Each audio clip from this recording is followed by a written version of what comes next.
दूसरी मांग है जो बहनें रिटायर हुई हैं और होने वाली हैं, उनको रिटायरमेंट पर 5 लाख रुपए दिए जाए। जब तक जिंदा रहे 5,000 रुपए प्रति माह गुजर बसर के लिए पेंशन के रूप में दिए। तीसरी मांग है सुपरवाइजर के पद पर आंगनवाड़ी में से 50% कोटा आपका हो, जो आपके सुपरवाइजर हैं उनमें से 50% महिलाओं को ही अवसर मिले, और उसमें भी सीधी परीक्षा, यानी कि परीक्षा की बिना परीक्षा के भर्ती हो। देखो, तीसरी मांग में आपको एक सुधार करना पड़ेगा। आपकी दोनों मांग, यानी मांग तो तीनों ही जायज है, मेरा काम सरकार तक पहुंचाने का है, और मैं आपकी मांग कल सुबह तक मुख्यमंत्री के यहाँ और आपका जो विभाग का मंत्री है उसके यहाँ मेरी चिट्ठी पहुंचा दिया। लेकिन इसमें आप सीधी भर्ती में, देखो मैं ज्यादा पढ़ा लिखा भी नहीं हूँ और ज्यादा पुराना राजनीतिक भी नहीं हूँ, लेकिन क्या है कि मुझे भी 15 साल हो गई इस राजनीति में। जब चुनाव होते हैं तो क्या होता है कि भाई सबका साथ सबका विकास, लेकिन नेता बनने के बाद फिर क्या होता है कि अपनों का साथ अपनों का विकास। ये 50% जो महिलाएं आपने सीधी भर्ती से लिखी ना, तो फिर उसमें क्या जो जो जहां होगा उस व्यक्ति का ही नंबर आएगा, जो पात्र है वो व्यक्ति नहीं पहुंच पाएगा। आप अगर इसमें कुछ चेंज कर सकते हो तो कर दो, नहीं तो जैसा आपने मुझे जो मांग पत्र दिया है उस मांग पत्र को मैं सरकार तक पहुंचाने का काम पत्रवाहक के रूप में मैं करूंगा।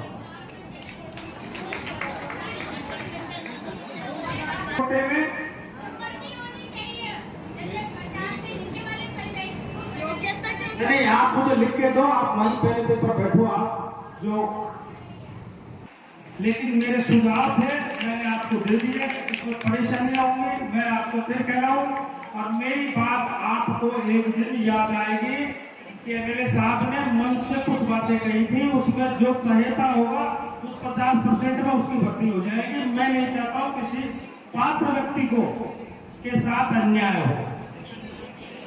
तो आपका जो भी कोई काम है वो आप मुझे और बदलाव करके दे देना। अगर एज इट इज भेजना है मैं एज इट इज भेज दूंगा। आप निश्चित रहें, आपकी मांग को अगर मौका मिला, ये जायज मांग है। अभी बहन जी बता रही थी कि हम देश के बच्चों को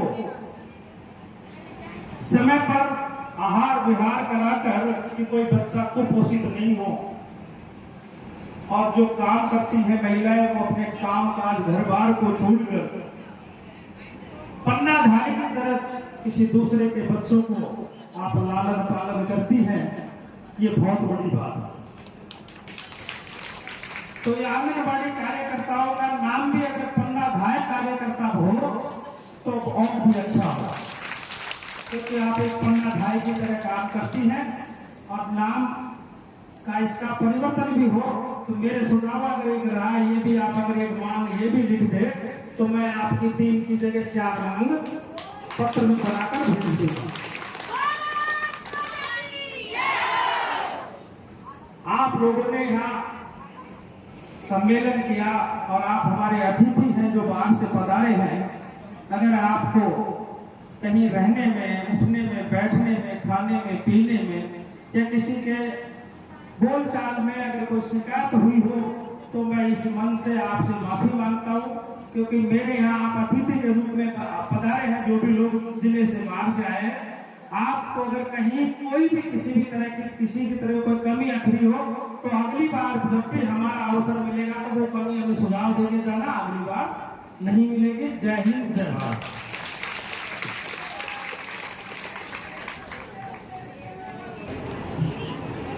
बहुत ही बढ़िया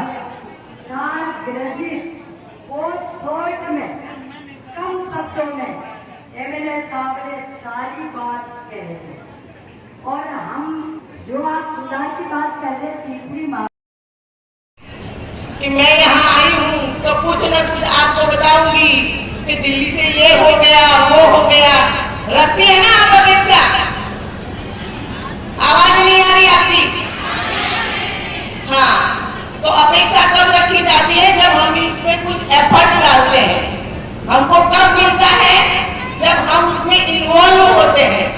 आप सभी लोग यहाँ आए थे, यहाँ से मुझे एक बात बताइए कि आप में से दिल्ली कौन कौन आएगा? जो आया होगा वही हाथ ऊंचा करेगा, नहीं आया वो मत करना। सारी बहनें, कितनी बहनें आई थी? जो आए वो हाथ ऊंचा करके बताइए। तो आप सोचिए, पूरे भारत की जाति आती, सारे प्रदेश के आती, तो नरेंद्र मोदी जी को तुरंत करना पड़ता कि नहीं करना पड़ता? करना पड़ता ना। तो हम अपने लिए तो करते ही नहीं है। करते हैं क्या? नहीं करते। अगर आज चालू नहीं होता और यहाँ अधिवेशन रखा होता तो आप में से 50% भी लोग यहाँ नहीं आते। वो बोल देते कि हमको सीडीपीओ ने मना किया। बहाना नहीं चलता। हम भी आते हैं, आप भी आते हो। मैं भी एक आंगनबाड़ी कार्यकर्ता ही हूँ आपकी तरह। अखिल भारतीय महामंत्री हूँ, ये मेरी जिम्मेदारी है। लेकिन मैं खुद भी एक आंगनबाड़ी वर्कर हूँ। तो आप ये सोचिए कि अगर मैं जा सकती हूँ तो आप लोग जा सकते हैं कि नहीं जा सकते? तो जाना चाहिए कि नहीं जाना चाहिए? संगठन आपसे क्या मांगता है? ओनली फॉर आपका थोड़ा सा समय। वो क्या हमको नहीं मिलता? इसका मतलब सरकार की नीयत में खोट है। पर उससे पहले हमारे संगठन में भी जो हमारे काम करने की लगन है उसमें भी कहीं न कहीं खोट है।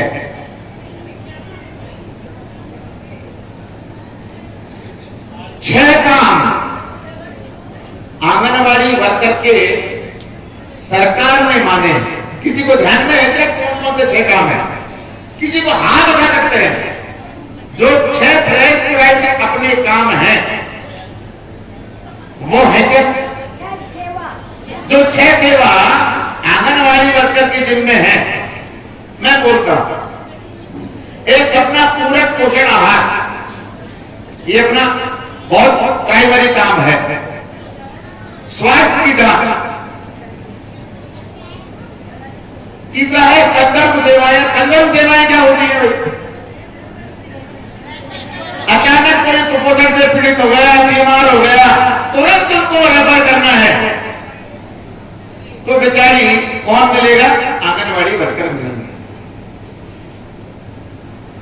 टीकाकरण है, पोषण और स्वास्थ्य शिक्षा है, और स्कूल की पूर्व औपचारिक शिक्षा है, यानी बच्चे के स्कूल जाने से पहले सारा पूर्व शिक्षा। तो ये जो आंगनवाड़ी की जो महिलाएं हैं, ये किसका अवतार है? कभी कभी मुझे लगता है हमारे यहां एक धाय प्रसिद्ध हुई राजस्थान में, जो राजस्थान में नहीं भारत के इतिहास में पूजने योग्य है, पूजी जाती है। कौन है? कौन है? पन्ना धाय।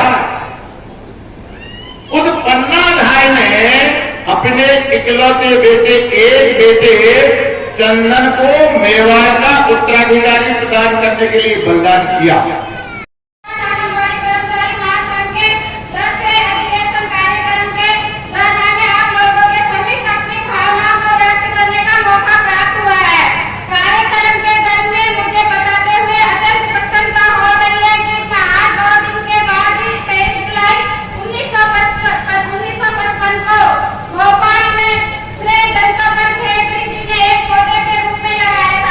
आज यह पेड़ के रूप में उभर आया। खाते मजदूर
धन्यवाद सुशीला जी, बहुत ही बढ़िया स्वागत भाषण। अब मैं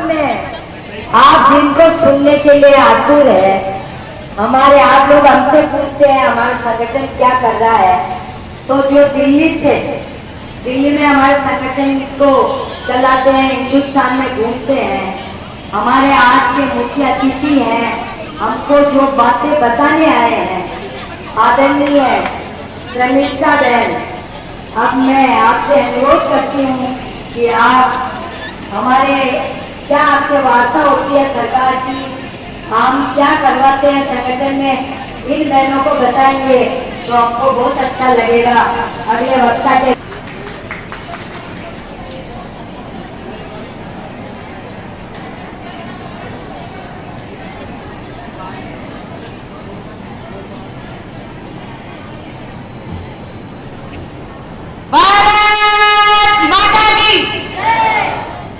बहनों की आवाज नहीं आ रही, मुझे लगता है गर्मी लग रही है।